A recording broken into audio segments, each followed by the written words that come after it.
Across deserts, beneath oceans, carved into mountains, and hidden under forgotten soil, lie the ruins of worlds we barely understand, civilizations that rose and vanished. Some left behind temples, others only questions. Who were they? Where did they go? And what secrets did they take with them? From the legendary Atlantis, to the stone mysteries of Göbekli Tepe, to the jungle-covered cities of the Warrior Empire, these are the lost civilizations that history never finished writing. Tonight, we journey through 36 ancient cultures, some known, some denied, some still whispering through ruins and bones. So turn off the lights, put on your headphones, and prepare to wander through time itself, because these are the most mysterious civilizations ever known.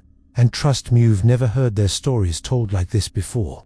If you're fascinated by ancient secrets, forgotten empires, and real-life mysteries, don't forget to subscribe for more calm/cinematic explorations, just like this one. Atlantis. Beneath the waves of myth and time lies a name that echoes across centuries. Atlantis, described in vivid detail by the Greek philosopher Plato over 2,000 years ago.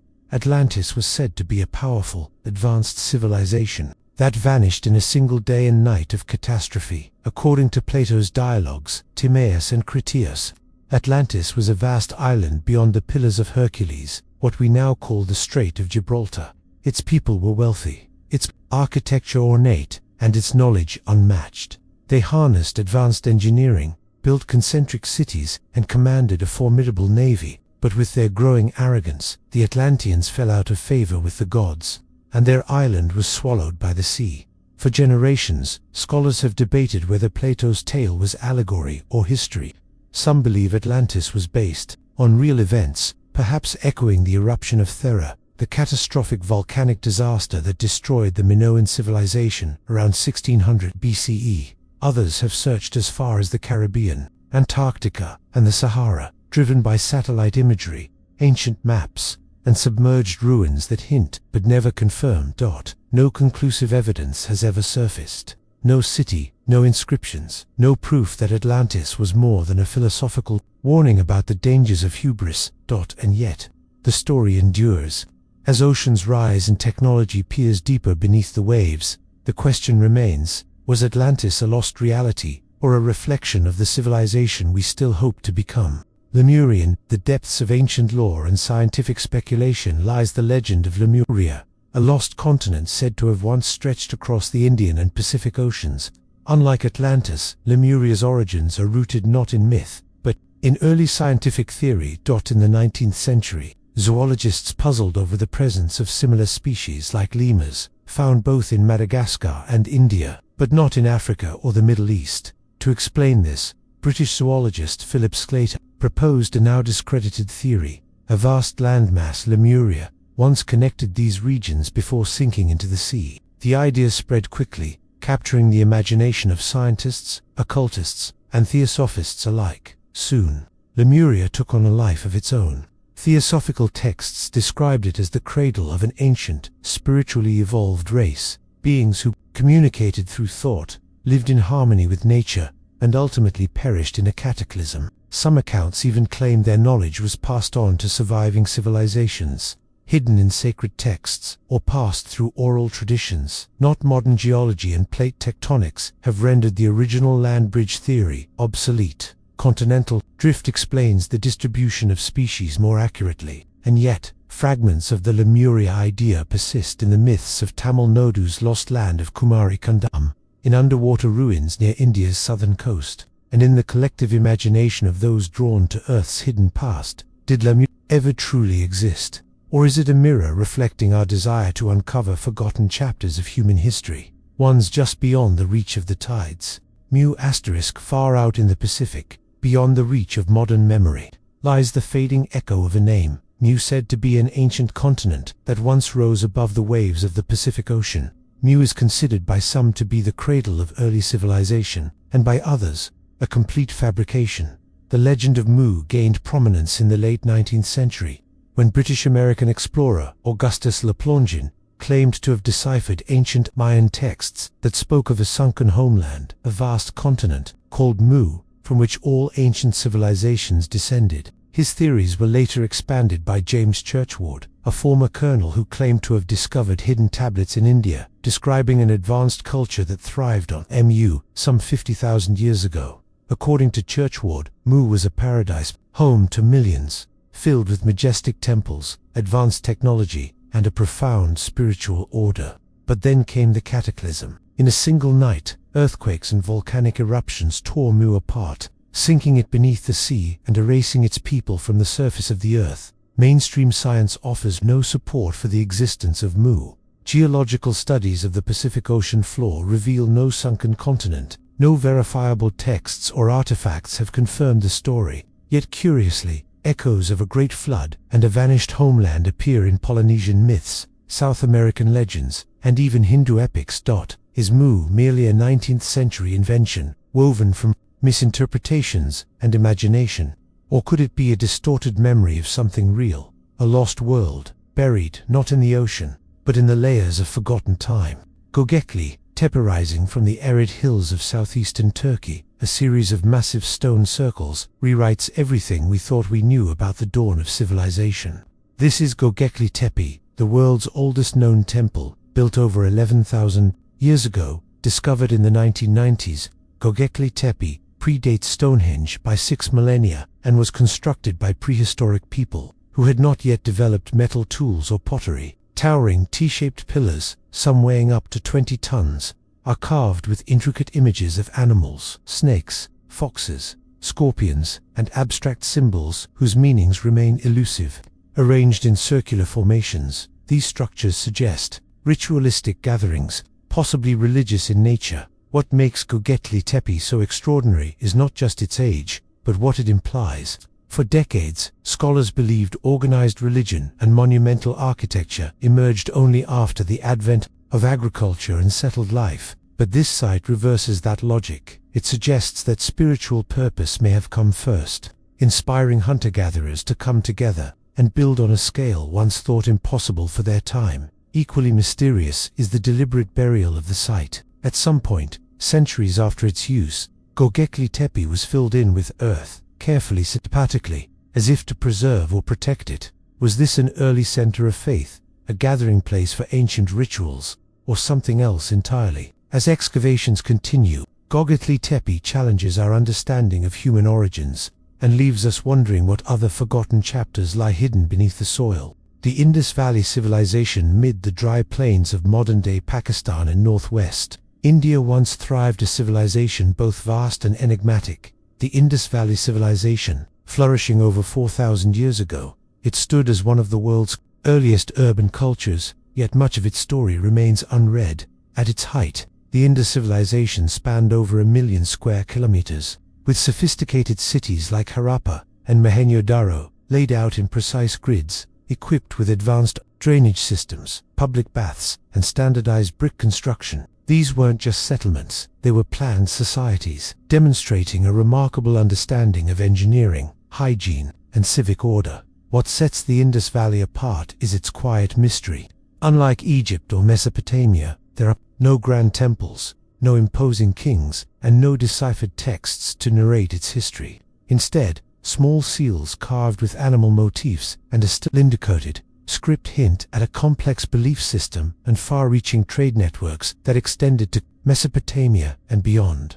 Then, sometime around 1900 BCE, the cities began to decline. Climate change, shifting river patterns, and perhaps internal societal stress led to their gradual abandonment. But without written records, the fall of the Indus civilization remains as mysterious as its rise. To this day, the script remains unbroken. Who were the people behind those silent symbols?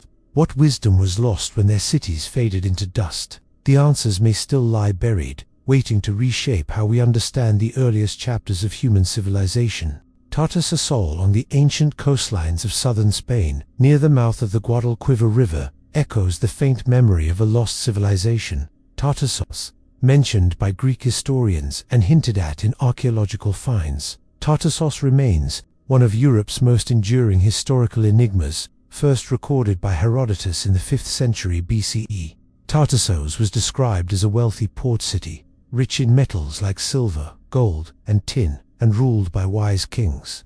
It flourished through trade with the Phoenicians, who may have introduced writing and urban planning. Some sources even depict Tartessos as a peaceful and refined culture, advanced for its time and region. Archaeological discoveries near Huelva and Sevilla have uncovered signs of an early Iberian society with sophisticated metallurgy and far-reaching trade networks. Bronze artifacts, intricate jewelry, and temple remains point to a culture of significant wealth and complexity. Yet, no definitive Tartessian city has ever been found, and its language, preserved in only a few inscriptions, remains Undeciphred.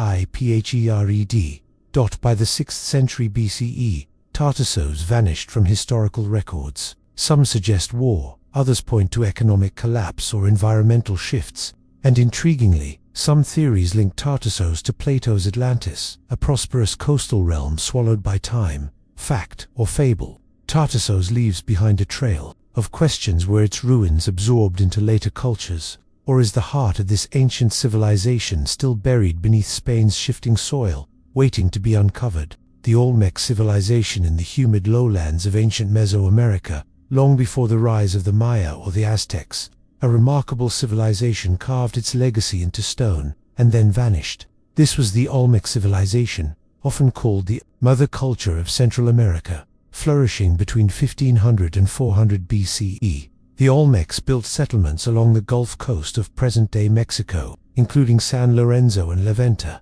They engineered ceremonial centers, pyramid-like mounds, and complex drainage systems, evidence of organized labor and centralized authority. But what truly defines them are their colossal stone heads, towering basalt sculptures, each weighing up to 40 tons, carved with distinctive features and mysterious expressions. Their purpose remains uncertain. Are they rulers, warriors, or deities?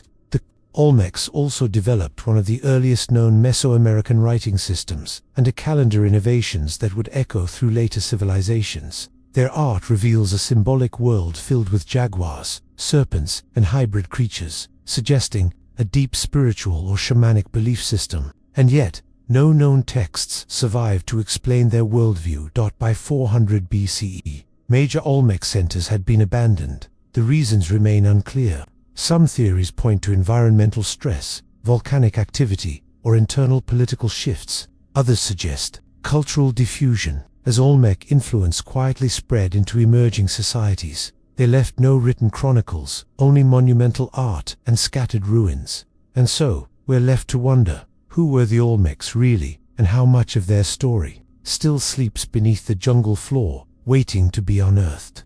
The Nabateans carved into rose-red cliffs and hidden among the arid canyons of the Arabian desert. The legacy of the Nabateans stands silent and immense, best known for their capital city, Petra. This ancient civilization rose to prominence over 2,000 years ago and then disappeared, leaving behind more questions than answers. The Nabateans were a nomadic Arab people who, by the 4th century BCE, had transformed into sophisticated traders and engineers. Their kingdom controlled key routes between Arabia, Egypt, and the Mediterranean, facilitating a thriving commerce in spices, incense, and silk. Petra, their crown jewel, was not just a city, it was a marvel of design. Entire structures were hewn directly into rock faces, including temples, tombs, and elaborate facades that still stand today. What truly set the Nabateans apart was their mastery of water. In one of the driest regions on Earth, they built complex systems of channels, cisterns and dams to collect and manage rainfall, technology that allowed their cities to flourish where none should. Yet, despite their achievements, much about them remains a mystery. Their language, though written in a form of Aramaic, is sparsely understood. Their religious practices, hinted at through altars and stone idols, remain enigmatic. And by the 2nd century CE, after Roman annexation, their culture quietly faded from history. Were the Nabateans absorbed, or did they simply choose to vanish into the sands that once sustained them? The silence of Petra suggests both a great civilization and a great mystery still carved into stone. The Sea Peoples around the end of the Bronze Age. Nearly every major civilization along the eastern Mediterranean collapsed, and at the center of this sudden chaos is a group known only as the Sea Peoples. Their origin is unknown, their language undeciphered, and their legacy a trail of destruction that reshaped the ancient world between 1200 and 900 BCE. Powerful kingdoms like the Hittites, Mycenaeans, and even the mighty Egyptians found themselves under siege. Entire cities were burned, trade networks collapsed, and writing systems disappeared. Egyptian records, particularly those of Pharaoh Ramses III, describe fierce naval battles against mysterious invaders from the sea. These groups, identified by names like the Dan Peleset and Lucca, came with families, livestock, and weapons, suggesting not just raids, but migration.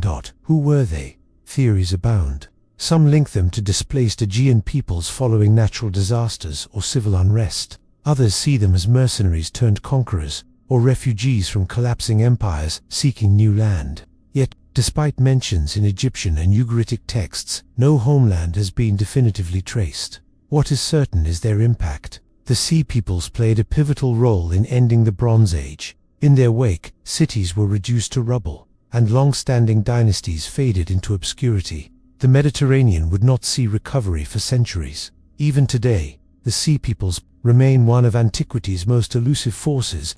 Were they the cause, or a symptom of a much larger collapse? The truth may still lie buried beneath the ruins they left behind. The ancestral Puebloanchi, atop the mesas and deep within the canyons of the American Southwest, the remnants of a remarkable ancient culture still cling to the red rock. These are the traces of the ancestral Pueblans, a people whose legacy endures in stone, but whose disappearance raises enduring questions. Flourishing from around 100 CE to 1300 CE, the ancestral Puebloans, once called the Anasazi, constructed intricate cliff dwellings, ceremonial kivas, and vast road networks across present-day Colorado, Utah, Arizona, and New Mexico. At sites like Choco Canyon and Mesa Verde, they built multi-story complexes from sandstone and timber, aligned with celestial movements, suggesting a deep understanding of astronomy and seasonal cycles. Their society was complex and highly organized, with trade routes extending as far as Mexico and the Pacific coast. They cultivated maize, beans, and squash in arid landscapes using innovative water management systems. Religious life centered on kivas, circular subterranean chambers, that likely served as ceremonial and communal spaces. Then, sometime in the late 13th century, the great settlements were abandoned. Entire regions fell silent. Scholars point to a combination of prolonged drought, resource depletion, and social stress as possible causes. Others suggest migration, conflict, or cultural transformation. Today, their descendants, the modern Pueblo peoples, carry forward parts of their heritage, but the reason their ancestors left behind the cliffs and canyons remains unclear. Were they driven by survival, or by something less tangible, belief, prophecy, or fear? In the silence of their stone homes, the past still lingers, waiting to speak. Catalhöyük, in the heart of central Turkey, beneath layers of soil and time, lies one of the world's earliest known cities, Catalhöyük, dating back over 9,000 years. This Neolithic settlement challenges long-held assumptions about how human society first took shape. First excavated in the 1960s, Catalhöyük revealed a sprawling community unlike any other of its time. With no streets or central plazas, homes were built side by side in a dense honeycomb, accessible only through rooftops and ladders. Inside, walls were adorned with murals, scenes of hunting, wild bulls, and symbolic imagery. Some houses contained buried human remains beneath the floors, suggesting that the domestic and the sacred were deeply intertwined. What makes Catalhöyük so significant is its level of organization. Without clear signs of hierarchy, there are no palaces, no temples, no tombs for kings. Yet the community appears to have functioned cohesively for over 1,000 years. Its people practiced agriculture, animal domestication, and pottery, but they also held on to older, hunter-gatherer traditions, blending innovation with memory.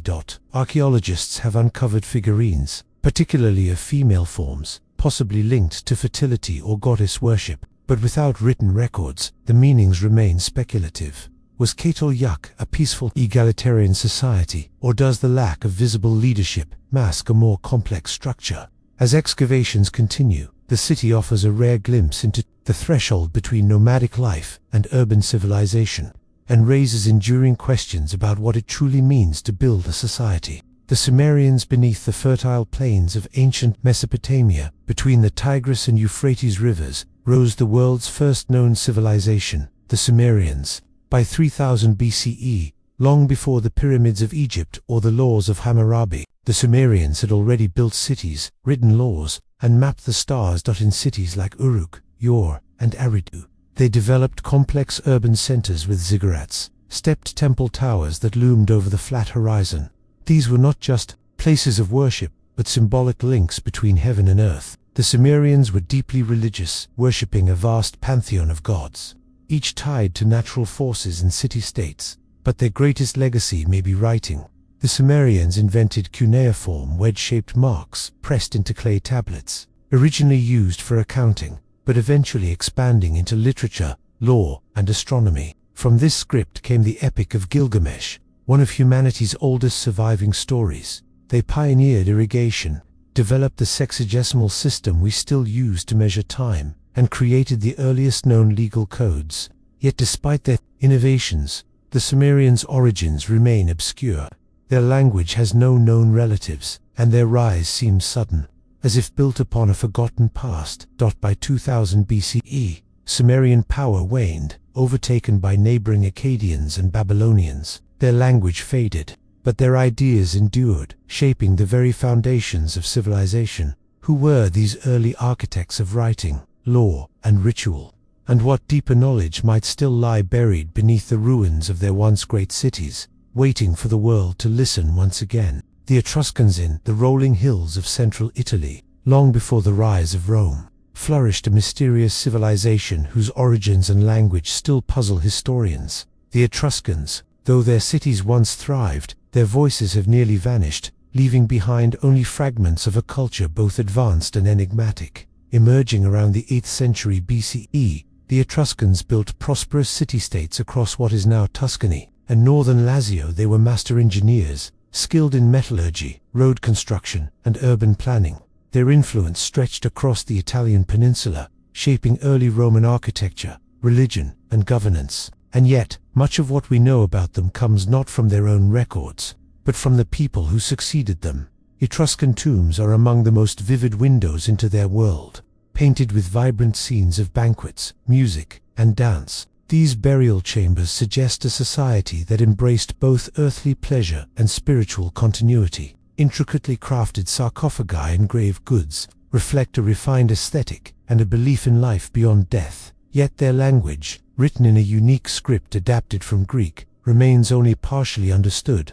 Despite thousands of inscriptions, we still cannot read extended Etruscan texts. Their origins, too, remain debated. Were they native to the region, or migrants from the east? By the 1st century BCE, the Etruscans had been absorbed into the growing Roman Republic. Their temples were repurposed, their deities renamed, and their story slowly rewritten. But beneath Roman roads and vineyards, Etruscan ruins still sleep, waiting, perhaps, for the day their true voice will be heard again. The Minoans, the sun-drenched island of Crete, surrounded by the blue waters of the Aegean Sea, once flourished a civilization so elegant, so advanced, that later Greeks would weave its memory into myth. These were the Minoans, Europe's first great civilization and one of its most enduring mysteries. Rising around 3000 BCE and reaching their peak by 1700 BCE, the Minoans built sprawling palaces like Knossos, with intricate architecture, vibrant frescoes, and advanced plumbing systems that rivaled anything of the ancient world. Their artwork depicted not war, but rituals, nature, and dance, a striking contrast to the militaristic cultures that followed. The Minoans were master seafarers, dominating Mediterranean trade routes and exchanging goods with Egypt, the Near East, and the Greek mainland. Their writing systems, known as Linear A and later Linear B, suggest complex administration. Yet Linear A remains undeciphered, keeping much of their story locked in silence. Central to their society were religious ceremonies, often involving bulls, inspiring the later Greek legend of the labyrinth and the Minotaur. But this peaceful, vibrant world came to a sudden end. Around 1450 BCE, Minoan palaces were destroyed.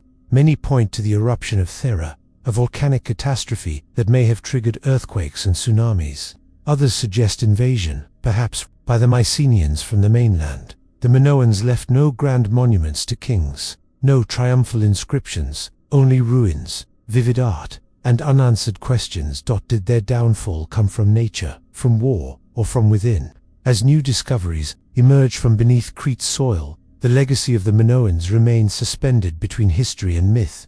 The Mycenaeans, the rocky hills of mainland Greece, behind massive stone walls and bronze gates, rose a civilization that would lay the foundation for Greek legend. The Mycenaeans, flourishing between 1600 and 1100 BCE. They were warriors, builders, and storytellers, and yet, much of their world remains veiled in mystery. Named after their most prominent city, Mycenae, this civilization thrived in palatial centers like Pylos, Tiryns, and Thebes.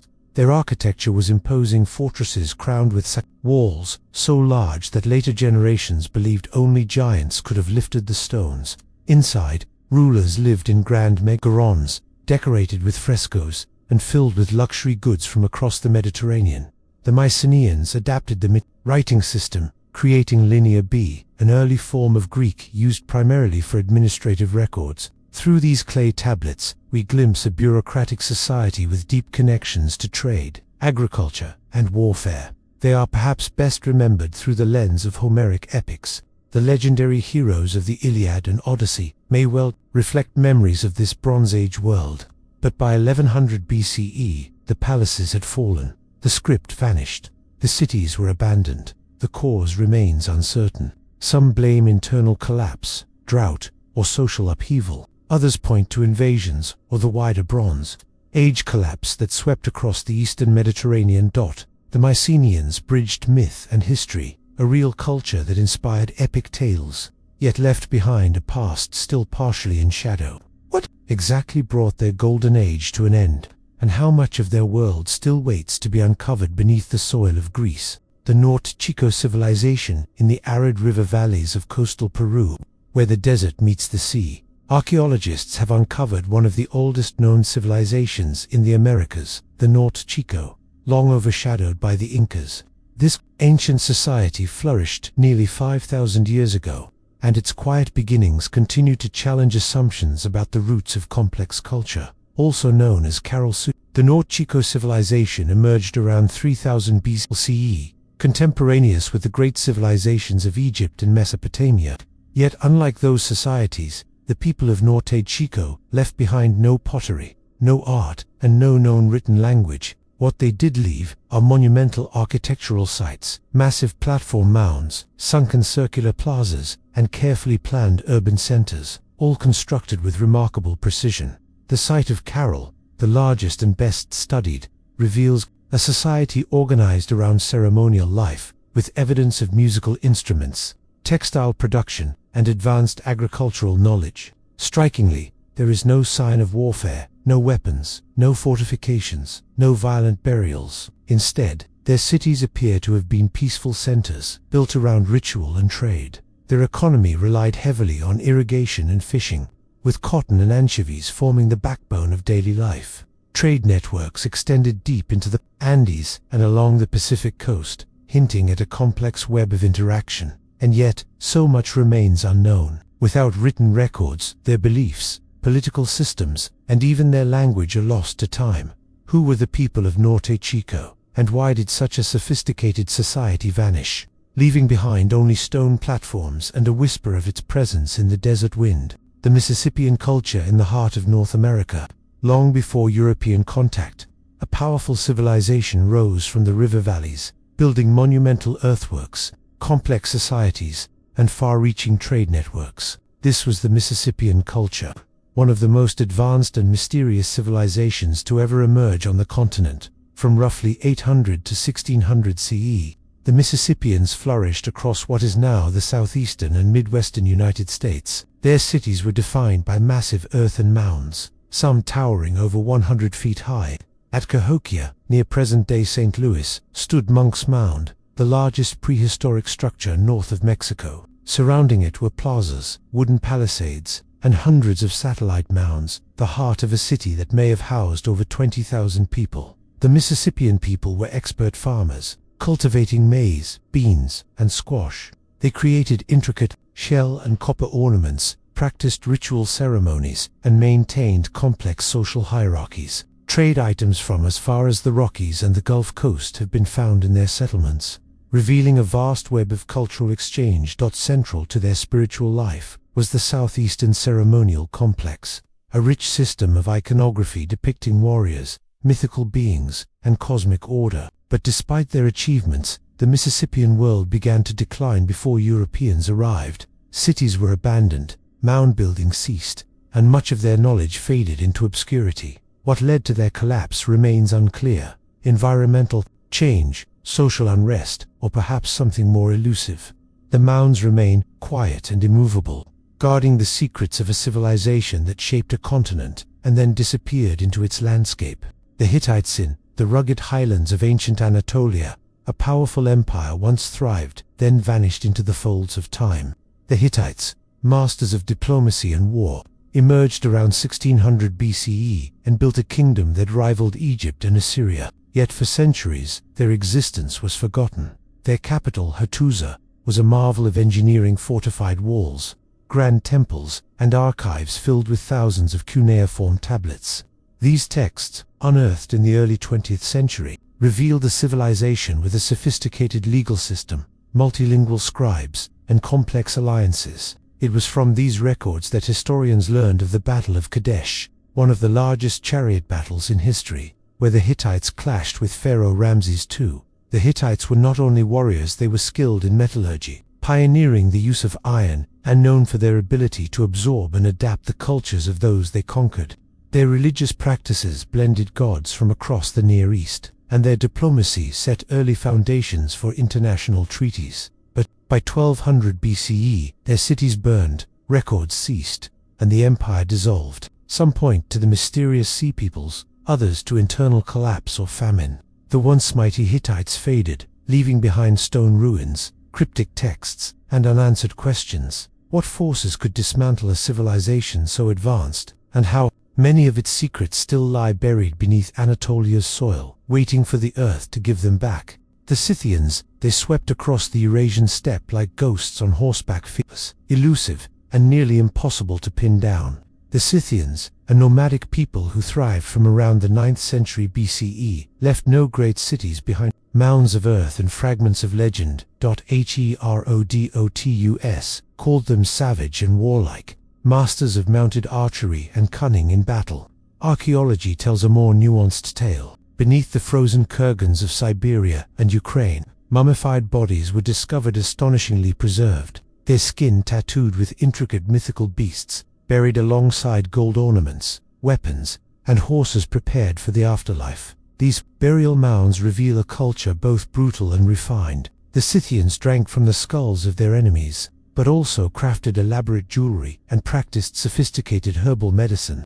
Their world was mobile, but deeply spiritual, centered around nature, the sky, and animal symbolism. They never formed a single empire, but their influence spanned from the Black Sea to the Altai Mountains. The Greeks feared them, the Persians failed to conquer them, and yet, by the 2nd century BCE, the Scythians seemed to fade into the tapestry of other steppe cultures. Were they assimilated, destroyed, or did their descendants live on under new names, still riding with the wind? The silence of their departure is as mysterious as the speed of their rise. A vanished people whose stories still linger in the soil beneath the steppe.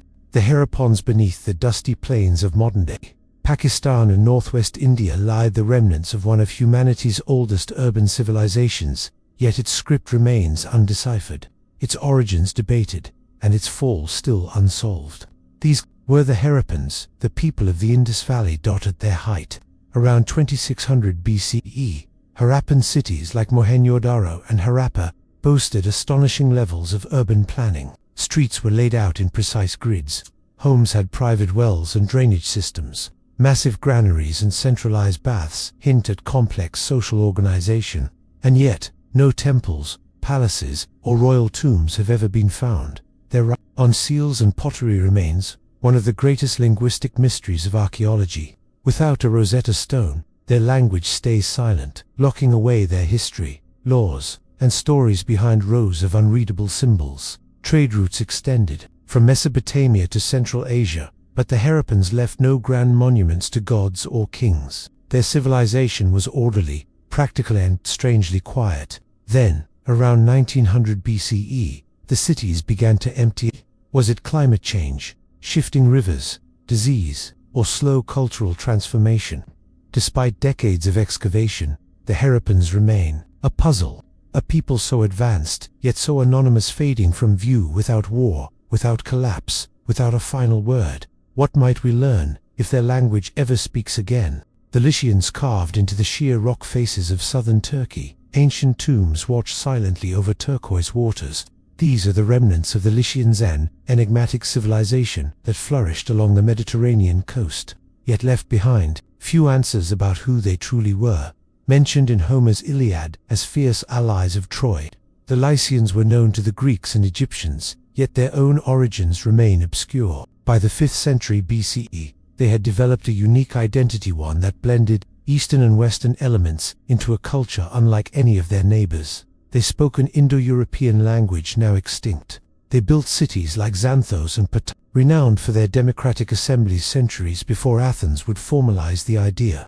And most intriguingly, they buried their dead in elaborate cliffside tombs, shaped like houses, as if their spirits would continue to dwell among the living.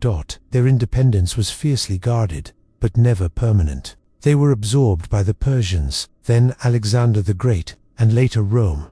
Yet even as empires changed hands, Lycian culture persisted, mysterious, adaptive, and quietly distinct. Centuries later, archaeologists are still decoding Lycian inscriptions. Each weathered stone offers fragments of a lost world, one that thrived between mountains and sea, yet remains a shadow on history's edge. Who are the Lycians, and what stories still sleep in their silent tombs? The Eurasian Shire in the rugged mountains surrounding Lake Van in modern-day Turkey. Stone fortresses rise from the cliff-silent echoes of a forgotten kingdom. These are the remnants of Urartu, an ancient civilization that once rivaled Assyria in power and engineering. Emerging around the 9th century BCE, the Eurasians forged a sophisticated state in a land of extremes, harsh winters, volcanic terrain, and steep valleys. Their cities, like Tushpa and Irabuni, were fortified with precision-cut stone, boasting complex irrigation systems that brought life to the arid highlands. These innovations, including vast canals and reservoirs, reveal a mastery of hydrology still admired by archaeologists today. They spoke a language related to Hurrian, inscribed in cuneiform on bronze tablets and rock walls.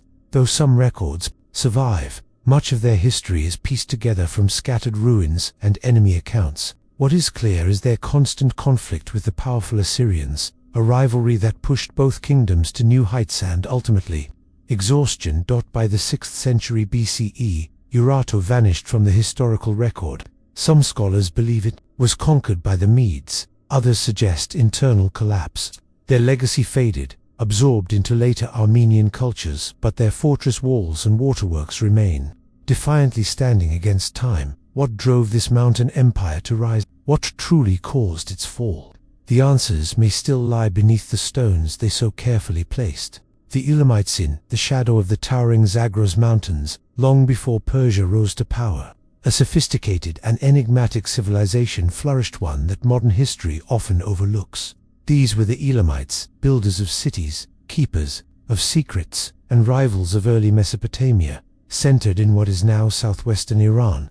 Elam's roots stretch back to the 3rd millennium BCE. Its capital, Susa, became a hub of political influence and artistic achievement, known for intricate cylinder seals, richly decorated pottery, and elaborate temples. The Elamites developed their own scriptlinear Elamite writing system that remains largely undeciphered to this day. Frustrating generations of linguists and historians alike, they maintained a complex and independent identity, even as they interacted with and sometimes clashed against Sumerians, Akkadians, and Babylonians. Their art and architecture hint at a culture steeped in symbolism and religious ritual, yet little is known about their pantheon or spiritual practices. Most of what we know comes from enemy records, often portraying the Elamites as fierce warriors and mysterious outsiders. By the 6th century BCE, Elam was absorbed into the Achaemenid Empire. Its people, language, and traditions slowly faded from prominence, but the ruins remain massive ziggurats, royal tombs, and undeciphered texts carved into ancient stone. What knowledge lies hidden in the silent symbols of linear Elamite? Until the code is cracked, the full story of this lost civilization remains just out of reach. The Mitannian, the arid expanses between the Tigris and Euphrates, an elusive kingdom once rose to prominence only to vanish with little trace. Known as the Mitanni, this ancient power emerged around 1500 BCE, wielding influence across northern Mesopotamia and the Levant, yet their origins remain shrouded in uncertainty. The Mitanni were unique, a Hurrian-speaking people with an elite class bearing Indo-Aryan names. Their royal family worshipped gods like Indra, Varuna and Mithra, more commonly associated with the Vedic traditions of ancient India. How these beliefs traveled thousands of miles remains one of the most intriguing puzzles of Bronze Age history. Politically, the Mitanni navigated a delicate balance. They stood between powerful rivals, Egypt to the south, the Hittites to the north, and Assyria rising to the east. For a time, they held their ground, forming strategic alliances and marrying into foreign courts. Diplomatic letters discovered in Egyptian archives reveal a network of royal exchange, gifts of gold, and talk of peace. Yet by the 14th century BCE, the kingdom began to fracture.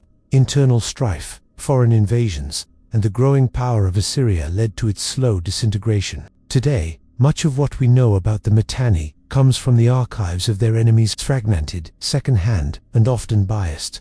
Still, scattered clues remain: temples buried beneath Syrian soil, treaties etched in cuneiform, and echoes of a lost Indo-Aryan connection. What legacy did the Mitanni truly leave behind? What might still be hidden beneath the sands of forgotten cities? The Paracas culture beneath the desert cliffs of southern Peru. A civilization flourished long before the rise of the Inca, known as the Paracas culture.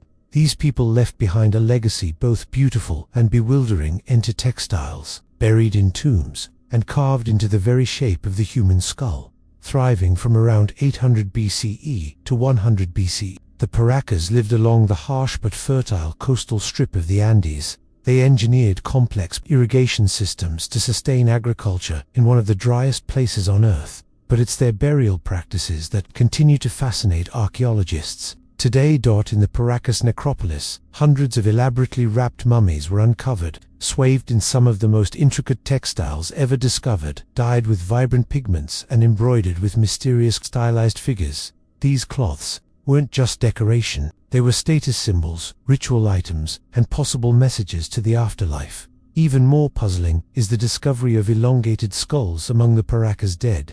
Through intentional cranial deformation, a practice begun in infancy, many individuals bore long, tapered skulls unlike any naturally occurring shape. Was this purely aesthetic, a symbol of status or identity, or something more? Despite their artistic and engineering achievements, the Paracas culture eventually vanished, absorbed by the Nazca who followed. But their artifacts, especially the skulls, continue to raise questions. What did the Paracas know about the human body, about identity, and about death, that we have yet to understand? The Chachapoya asterisk, high in the cloud forests of northern Peru, where mist clings to the cliffs and the jungle swallows stone, lived a mysterious people the Inca called the warriors of the clouds. Today, we know them as the Chachapoya. Between the 9th and 15th century CE, the Chachapoya built their world above the clouds, constructing fortified cities like Colap, often called the Machu Picchu of the north. Unlike their Inca conquerors, the Chachapoya preferred mountaintop settlements ringed with massive stone walls. Inside these citadels, circular homes and ceremonial plazas hinted at a culture both sophisticated and spiritual. But what truly sets the Chachapoya apart is their haunting legacy of death. Hidden in cliffside tombs and natural caves, archaeologists have discovered mummified remains, wrapped in textiles, seated in fetal positions, and placed in niches carved into sheer rock faces. These remote burial sites suggest a people deeply connected to their ancestors and to the landscape itself. Despite resisting Inca rule for years, the Chachapoya were eventually absorbed into the empire.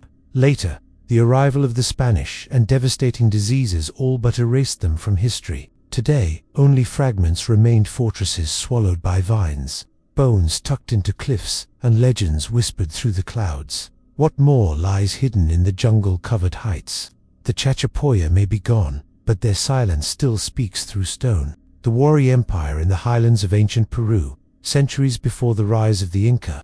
A powerful yet often overlooked empire quietly shaped the destiny of the Andes. This was the Wari civilization, an enigmatic force that flourished from roughly 500 to 1000 CE. From their capital near modern-day Ayacucho, the Wari built a network of administrative centers, roadways, and irrigation systems that stretched across mountains and deserts. Their cities were carefully planned, with right-angled streets, multi-story buildings, and intricate water channels, suggesting a highly organized state. Unlike earlier cultures, the Wari introduced a model of governance that blended military control with religious ideology, foreshadowing strategies later perfected by the Inca. But their art reveals another side: vivid ceramics, intricate textiles, and abstract depictions of deities, some human, some monstrous.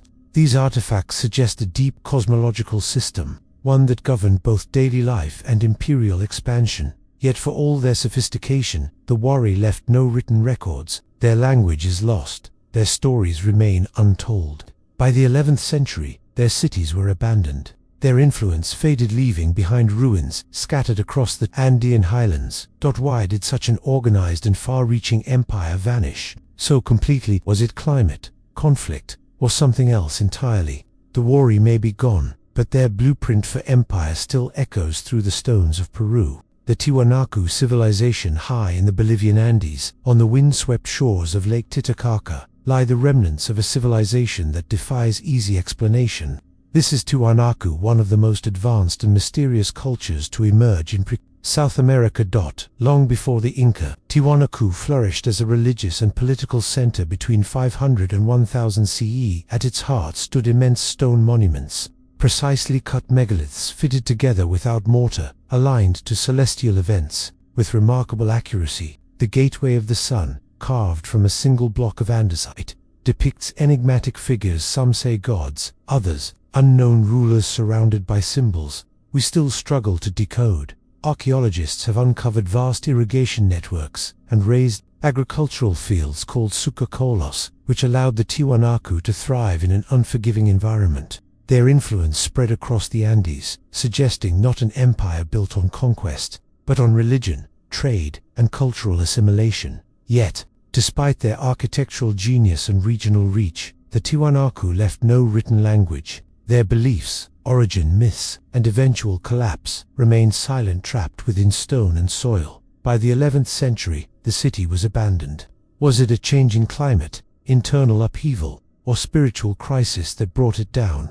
Even today, as researchers dig deeper into the cold earth around Lake Titicaca, the ruins of Tiwanaku refuse to yield all their secrets, reminding us that some civilizations whisper louder in silence. The Marajoara culture beneath the lush canopy of the Amazon Delta lies an enigma few expect, an ancient culture that once transformed the rainforest into a thriving urban landscape. This is the Marajoara culture, a civilization that flourished on Marajo Island in Brazil as early as 400 CE. For centuries, scholars believed the Amazon was too harsh to support complex societies, but the Marajoara challenged that narrative. They built elevated mounds known as Tartessos to protect their settlements from seasonal floods, some rising over 30 feet high and covering acres. These mounds weren't just homes, they were engineered platforms for plazas, temples, and elite dwellings. Their art was equally advanced. Ceramics unearthed from burial sites show intricate geometric patterns and lifelike human and animal figures,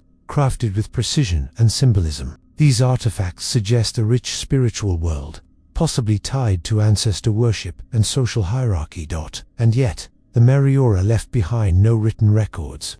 Their society disappeared by around 1400 CE, long before European contact. Some believe deforestation or resource depletion played a role. Others point to migration, conflict, or disease. What's most startling is what their existence implies: that large, organized civilizations may have once thrived in the heart of the Amazon, long dismissed as untamable wilderness. As modern researchers reassess the region using satellite imagery and soil analysis, the Marajoara stand as a quiet testament to forgotten complexity waiting, still, to be fully understood. The Dacians, high in the forested mountains of ancient Eastern Europe, a formidable civilization, once stood mysterious, resilient, and fiercely independent. They were the Dacians' ancestors of modern-day Romanians, and for centuries they held a land that even Rome struggled to conquer. The Dacians occupied the region of Dacia, roughly modern Romania, from around 500 BCE. Their capital, Sarmizagetes Regia, hidden in the Oresti Mountains, was a marvel of engineering: stone fortifications, sanctuaries, and an advanced system of water channels. These weren't simple hill tribes. They were builders, astronomers, warriors, but it was their encounters with Rome that wrote them into history. Dacia's rich gold mines made it a prize too tempting for the empire to ignore. Under Emperor Trajan, Rome launched two brutal campaigns in 101 and 106 CE, led by King Decebalus, resisted fiercely, relying on mountainous terrain and guerrilla tactics. Despite their ingenuity, the Dacians were eventually defeated. Their land became a Roman province, their culture absorbed but not erased. Roman reliefs, like those on Trajan's column, depict the Dacians not as savages, but as proud, noble adversaries. Yet, much about them remains unclear. Their language vanished. Their written records, if any, have never been found. What survives are fragments, fortresses, artifacts, and legends whispered through centuries. And so, the Dacians linger in the shadows of history, neither fully lost nor completely understood. The Thracians, they were mentioned in the writings of Herodotus, Homer, and even Roman generals, yet the Thracians remain one of the least understood ancient civilizations of Europe. For centuries, they occupied a vast territory stretching from the Balkans to parts of modern-day Turkey and Greece. But who were they? The Thracians were not a single people, but a mosaic of tribes, fierce warriors, master craftsmen, and devout spiritualists. Their society, emerging around 1500 BCE, was deeply rooted in ritual and myth. They built massive burial mounds, richly adorned with gold artifacts, chariots, and painted murals, suggesting a belief in an elaborate afterlife. Greek sources describe them as both wild and noble, excellent horsemen, yet feared mercenaries in foreign wars. They worshipped enigmatic deities like Olmecs, and some historians believe they practiced a form of shamanism, blending mystery with philosophy. Yet, despite their richness, the Thracians left behind no written language of their own. Most of what we know comes from outsiders, Greeks and Romans, who both admired and misunderstood them. When Rome absorbed Thrace in the 1st century CE, much of their culture began to fade, buried beneath centuries of conquest and assimilation. Today, archaeologists continue to uncover Thracian tombs and treasures, hinting at a civilization far more complex than the ancient texts suggest. But without their own voice, the Thracians remain a ghostly presence in Europe's early history, silent, elusive, and still waiting to be fully heard. The Guanches atop the volcanic peaks of the Canary Islands, long before European ships arrived, lived a mysterious people known as the Guanches. Isolated by vast ocean waters, they developed a unique culture, seemingly untouched by the outside world, yet their origins remain one of history's quiet enigmas. The Guanches were the aboriginal inhabitants of the Canary Islands, primarily Tenerife. When the Spanish arrived in the 15th century, they encountered tall, light-skinned people who mummified their dead, lived in caves, and used stone tools. Despite their primitive technology, their society was structured, with chieftains, social classes, and rituals echoing ancient Mediterranean civilizations. Most curious of all is the Guanches' ancestry. Genetic studies suggest links to Berber populations from North Africa, but how their ancestors navigated the treacherous Atlantic currents in prehistoric times remains unclear. No known shipbuilding tradition or navigational tools have been found. Questions about how they arrived and why they never left. The Guanche language, now extinct, was never written down. Only fragments survive, mostly place names and early missionary transcriptions. Their burial practices, especially the embalming of corpses, mirror those of ancient Egypt and the Andes. Yet no confirmed contact ever occurred. Conquered by the Spanish and rapidly assimilated, the Guanche people vanished within a few generations, but their legends, DNA, and silent stone carvings still whisper across the island winds, leaving behind the quiet puzzle of a people lost in time. The Cucutini Tripelia culture in the quiet valleys of Eastern Europe, beneath layers of soil and centuries of silence, lies the legacy of a prehistoric culture that once built some of the largest settlements of its time, then mysteriously vanished. This was the world of the Cucutini Tripelia. flourishing between 5400 and 2700 BCE, across what is now Ukraine, Moldova, and Romania. The Göbekli Tepe culture left behind more than ruins. They left patterns. Massive settlements, sometimes housing over 10,000 people, were laid out in concentric circles, their homes made of wattle and daub, often painted with intricate symbols in red, black, and white. What sets them apart isn't just their scale or their art, it's their rhythm. Every 60 to 80 years, they burned their entire settlements to the ground and rebuilt on top of the ashes. Why they did this remains unclear. Was it ritual, sanitation, or something else entirely? Archaeologists have uncovered a rich material culture, finely crafted ceramics, goddess figurines, and evidence of weaving and farming. Yet there are no signs of warfare, no fortifications, just quiet dissolution. Around 2700 BCE, the culture faded, absorbed or replaced by new groups from the steppe.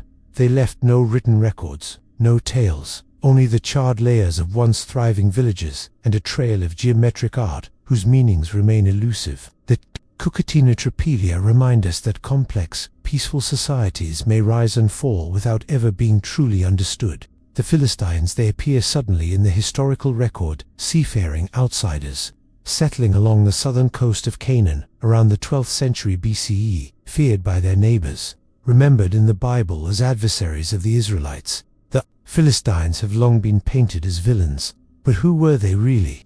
Archaeological evidence tells a different story, one of complexity, culture, and mystery.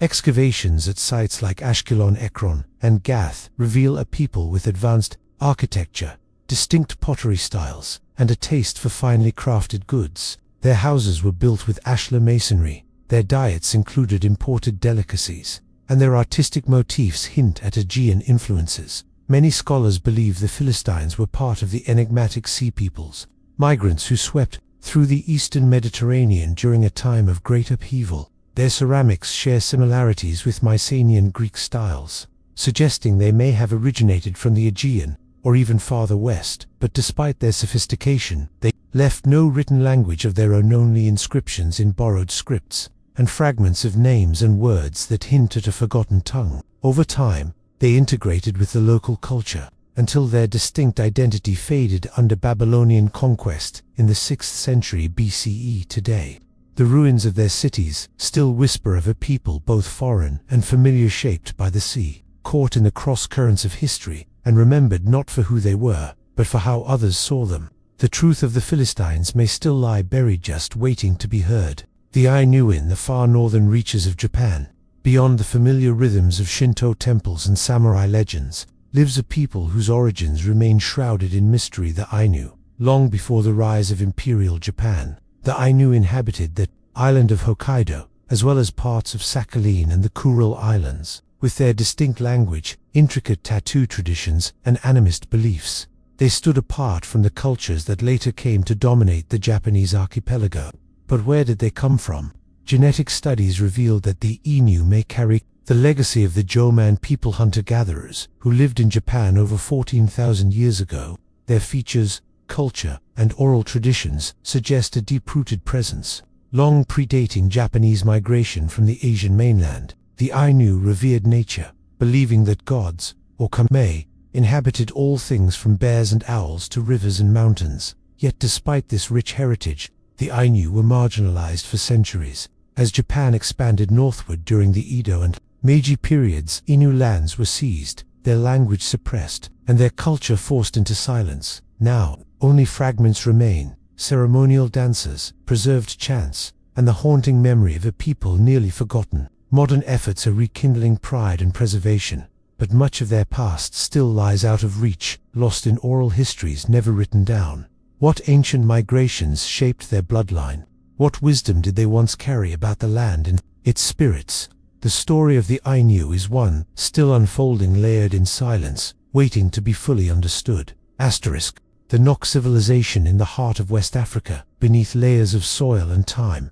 Archaeologists uncovered remnants of a culture so advanced it defied expectations. The Nok civilization flourishing in what is now central Nigeria. As early as Milbezer, the Noke people are best known for their striking terracotta sculptures, These lifelike figures, often with elaborate hairstyles, expressive faces, and symbolic gestures, among the oldest examples of figurative art in sub-Saharan Africa. But these artifacts raise more questions than they answer. Who were the Noac, and how did they develop such sophisticated artistry in relative isolation? Excavations reveal that the Noac were early ironworkers, possibly among the first in West Africa, to smelt iron independently.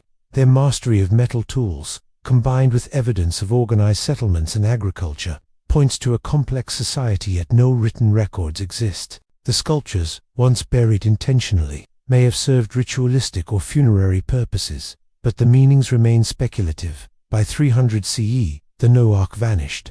Their cities fell silent, their technology forgotten, and their story faded into myth. Was it climate change, resource depletion, internal collapse? No definitive answer has emerged today. The Noac legacy endures through their enigmatic art faces frozen in time, staring back at us with secrets we may never fully uncover. In a region rich with oral tradition, but scarce in written history, the Noac remained a silent testament to an African past far older and more mysterious than many realize.